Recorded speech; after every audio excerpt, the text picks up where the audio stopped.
بہت سے لوگوں نے میرے بارے میں اعتراض کیا ہے کہ ہم اس کے بیان اس لیے سنتے ہیں یہ تو مقلد ہے. یہ کیا ہے؟ مقلد ہے, ابو حنیفہ کا مقلد ہے. یہ تو ہم تو محققین کے بیانات سنیں گے, جو ریسرچ ہوتی ہے بھائی, تحقیق. یہ نہیں کہ جو ابو حنیفہ نے کہہ دیا اس کے پیچھے تم ہلا کے چل رہے ہیں. تو یہ بھی بڑے خوشنما نعرے ہیں.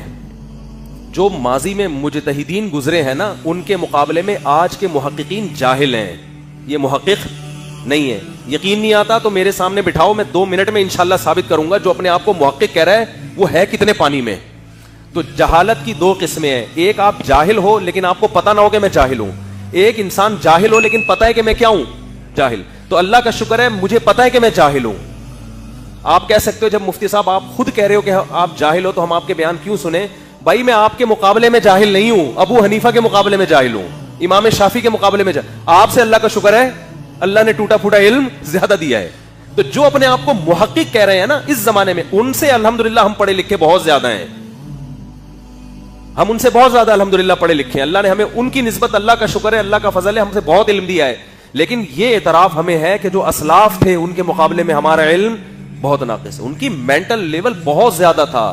وہ تابعین, صحابہ تابعین کو انہوں نے نمازیں پڑھتے ہوئے اپنی آنکھوں سے دیکھا ہے. ان کا علم حدیث کی سند کا محتاج نہیں تھا, مشاہدے کا علم تھا. امام مالک نے المدونۃ الکبریٰ ان کی مشہور کتاب ہے, اس میں ان کے شاگرد کہتے ہیں کہ امام مالک رفع الیدین کی حدیثیں لا کے رفع الیدین کرتے نہیں ہیں. کیوں؟ وہ تابعین کو دیکھ رہے ہیں کہ مدینہ میں کوئی بھی رفع الیدین کر رہا. وہ کہہ رہے ہیں یار یہ سب نے کیسے چھوڑ دیا رفع الیدین. تو یہ مشاہدے پر مبنی علم ہے. امام ابو حنیفہ نے عبداللہ بن مسعود اور علی رضی اللہ عنہ کے شاگردوں کی پوری فوج دیکھی ہے جو رفع الیدین نہیں کر رہی. تو یہ علم جو حدثنا سے جو علم آیا ہے اس سے زیادہ پاورفل یہ علم ہے. میں کرنے والوں کا بھی قائل ہوں, میں رفع الیدین کے مسئلے میں شدت کا قائل نہیں ہوں, لیکن ہم جن ائمہ کو فالو کرتے ہیں ان کا علم آپ سے کروڑہ گنا زیادہ, آپ آج کے محقق ان کے پاؤں کی جوتی کی خاک کے برابر بھی نہیں ہے. اور یہ پبلک کو ہٹا رہے ہیں, ان لوگوں سے تحقیق کے نام پہ اپنا مقلد بنا رہے ہیں. ایسی اندھی تقلید آج کے محققین کر رہے ہیں کہ آپ کی سوچ ہوگی ایسی. جس حدیث کو ان محقق, آج کے محقق نے صحیح کہہ دیا, دم ہلا کے اس کو کیا کہہ رہے ہیں, صحیح. نہ سند کی الف بے کا پتہ ان کو. فلاں نے لکھ دیا صحیح ہے تو مان لیا صحیح ہے, فلاں نے لکھ دیا ضعیف ہے تو مان لیا. علم حدیث کی الف بے بھی معلوم نہیں ہوتی, ہر چیز میں اندھی تقلید کر رہے ہوتے ہیں. تو یہ جو مجھ پر الزام لگتے ہیں نا یہ تو مقلد ہے, ہم اس کے بیان کیوں سنیں. بھائی جس کو آپ محقق سمجھ کے بیان کر رہے ہو, میں ثابت کروں گا وہ مجھ سے بڑا مقلد ہے, لیکن وہ ائمہ اربعہ کی تقلید نہیں کر رہا, وہ اپنے کسی باپ کی تقلید کر رہا ہوگا. سمجھتے ہو, وہ اپنے کسی باپ کی تقلید کر رہا ہے. تو اب میں کیا زیادہ اس موضوع کو چھیڑتا ہوں, پھر فرقواریت بڑھتی ہے. تو چھوڑ دو یہ تحقیق وحقیق جو ہے نا, یہ سارے فضول لوگ ہیں, کوئی ان دلوں میں تیل ہے نہیں. جو بڑا ہوا ہے فنٹر بن کے ہے, عافیت اسی میں, اپنے آپ کو مان لو کہ بھائی ہم فارغ ہیں, ٹھیک ہے نا, پڑھے لکھے. دیکھو میڈیکل سائنس میں لوگ یہ بات مانتے ہیں, ڈاکٹر کے پاس جا کے فنٹر نہیں بنتے کہ مجھے گردے کا تجھ سے زیادہ پتا ہے, تو بتا گردے میں پتھری یہاں ہے تو میں میری اپنی ریسرچ ہوگی. ڈاکٹر صاحب اللہ کا واسطہ, وہاں اپنی صحت پہ کمپرومائز نہیں کرتے.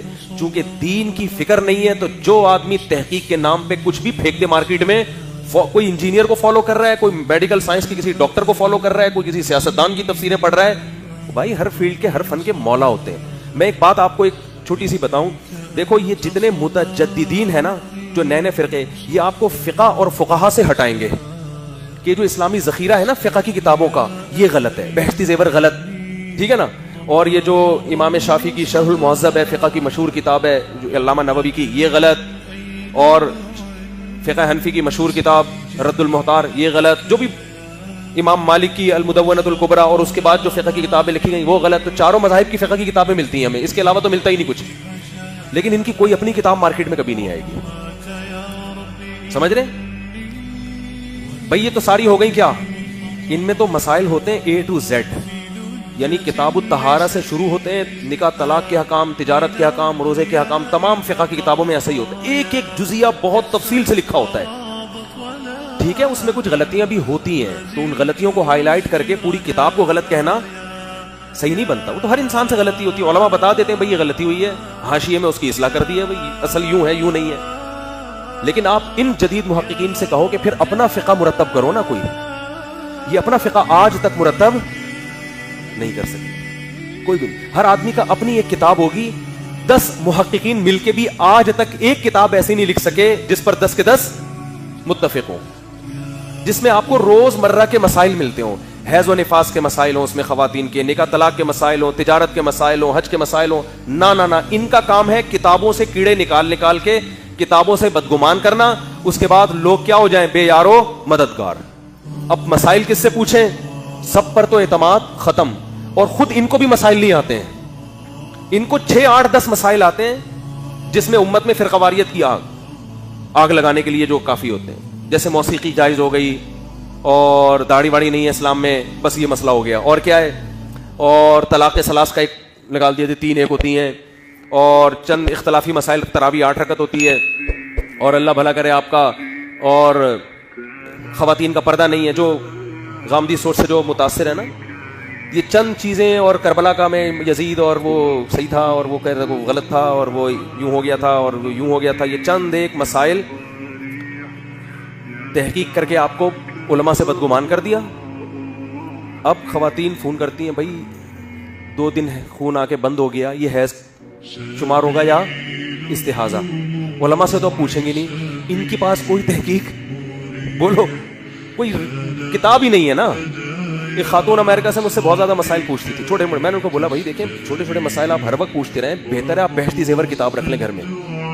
بہشتی زیور حضرت مولانا اشرف علی تھانوی رحمۃ اللہ علیہ کی کتاب ہے, بر صغیر میں اس کو بڑی مقبولیت ملی ہے. ایک ایک جزیہ اس میں لکھا ہوا ہے مسائل کا, طہارت کے طریقے. میں تو لوگوں کو ترغیب دیتا ہوں, اور جامع الرشید نے اس کو آسان کر کے چھاپا ہے. فوراً ایک صاحب, بہشتی زیور تو قرآن و سنت کے خلاف, تو فقہ حنفی کی کتاب ہے, ہم فقہ حنفی کو نہیں مانتے. تو بھائی پھر کس چیز کو مانتا ہے تو؟ قرآن حدیث کی روشنی میں ایک کتاب لکھ دے, میں اس کی ترغیب دوں گا, بھائی یہ کتاب گھروں میں خواتین پڑھیں, لیکن تیرے جیسے 10 محققین اس پہ متفق ہوں. بات آ رہی ہے سمجھ میں؟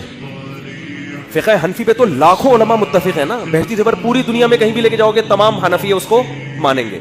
امام شافعی کے فقہ میں کوئی کتاب لکھی ہوگی, پوری دنیا میں جتنے بھی شافعی ہیں وہ اس کو مانیں گے. آپ لکھو محقق تحقیق کر کے, آپ کے پڑوس میں جو مسجد کا امام ہوگا نا, وہ اس کو لکھ دے گا یہ غلط ہے, یہ قرآن حدیث کی تحقیق کیا ہے, غلط ہے.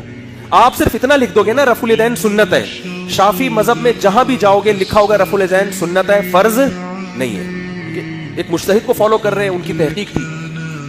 لیکن آپ شافعی مذہب سے ہٹتے ہو, فقہ حنبلی سے ہٹتے ہو, پھر آپ رفع الیدین پہ ریسرچ لکھو.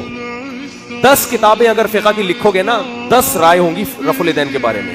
ایک محقق لکھے گا فرض ہے, رکن ہے نماز کا, رفع الیدین جس نے نہیں کیا اس کی نماز نہیں ہوگی. دلیل قرآن حدیث سے, صلو کما رأیتمونی اصلی, جیسے میں نے نماز پڑھی ایسے پڑھو.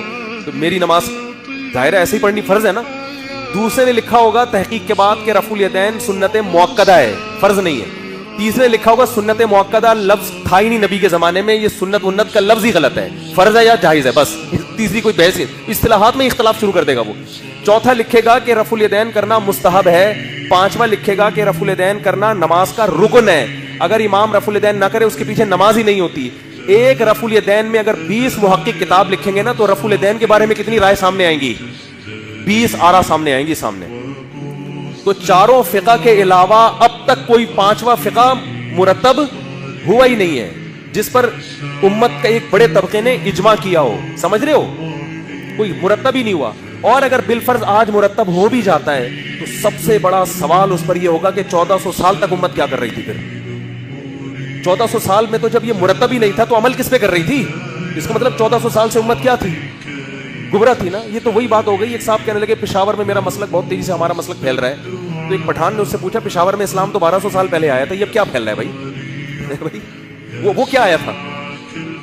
تو تحقیق کے نام پہ محقق بڑے بڑے مارکیٹ میں ہیں, اور ایک محقق کا تو اللہ نے ایسا جنازہ نکالا ہے الحمدللہ. جہلم جب میں گیا ہوں نا, اس کا تو, اور میں آپ سے میں یہ موضوع نہیں چھیڑنا چاہتا, میں آپ سے ایک اللہ کا واسطہ دے کے انجینئر کے فین سے ایک سوال پوچھتا ہوں کہ یہ کام میرے بجائے انجینئر نے اگر کیا ہوتا اور میں بھاگا ہوتا,